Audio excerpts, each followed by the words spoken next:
워낙 이 폐가 앞서 말씀하신 것처럼 통증을 잘 느끼지 못하다 보니까 이거를 빠르게 발견을 하려면은 검진밖에 답이 없겠다라는 생각이 드는데 이 검진에도 여러 가지 오해가 좀 많이 있는 것 같습니다. 좀 오늘 차근차근 풀어봐야 될 것 같은데요. 설명을 좀 부탁드릴게요.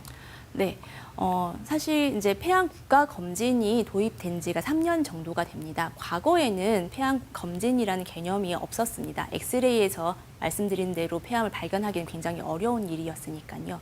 하지만 여러 가지 연구를 통해서 흡연력이 있는 흡연과 연관 관계가 있거나 이제 흡연에 오래 노출된 사람 55세 이상의 또는 75세 미만의 남자 환자들의 경우에는 정기적으로 2년 주기로 저설량 흉부 CT를 찍는 것이 폐암을 조기에 발견을 하고 조기에 치료적인 접근을 할 수 있기 때문에 어떤 치료적 전략을 세우는데 좀 더 유의하다고 알려져 있습니다. 그래서 본인이 흡연에 노출된 적이 있으신 분들은 저설량 흉부 CT를 찍어보는 것을 권유를 드립니다. 네. 두 번째로 엑스레이나 CT 말고 혈액 검사로 폐암을 진단할 수는 없는 건가요? 네. 라고 많이 물어보시고 실제 건강검진에서 해당 CEA나 아니면 사이프라, NSA와 같은 여러 가지 검사를 해서 오시는 분들이 많습니다.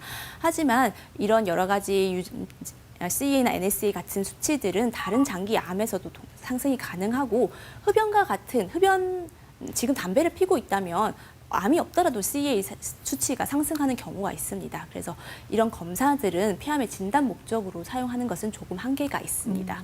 엑스레이에서 생긴 병변들 때문에 이제 폐암이 아닌가라고 놀라서 이제 병원을 방문하시는 분들이 있습니다. 해당 엑스레이에서 보이는 병변들 때문에 이제 병원을 방문하게 되시면 제일 중요한 것은 과거 엑스레이를 가져오시는 겁니다. 과거 엑스레이. 이제 건강검진을 하시게 된다면 엑스레이가 그 병원에 보관이 되어 있고 의료법상 10년 정도는 그 병원에 엑스레이가 보관되어 있으니까 엑스레이 가져오셔서 이전에도 있었던 병변이고 3, 4년 전도 있었고 지금도 있었다면 이것은 별 문제가 되지 않은데 최근에 발생한 병변에 대해서는 치료적 접근을 하는 것이 필요합니다. 그럼 CT를 찍었는데 이제 병변이 생겼고 그럼 이건 나는 무조건 암인가요? 라는 질문을 하시는 분들이 많습니다.